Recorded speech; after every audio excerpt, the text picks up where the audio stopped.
nako Guangdong depan.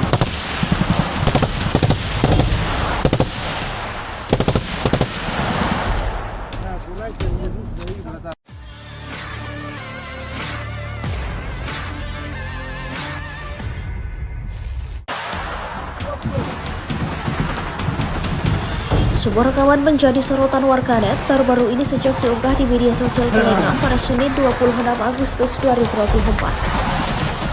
Dalam rekaman tersebut menunjukkan situasi pertempuran di medan perang, di mana pasukan Rusia terlibat aksi baku tembak dengan pasukan Ukraina di hutan Kreminaya.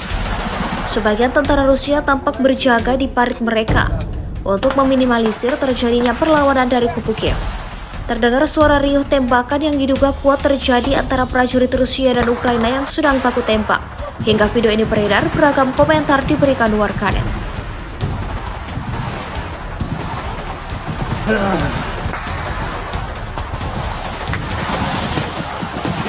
nako Guangdong depan.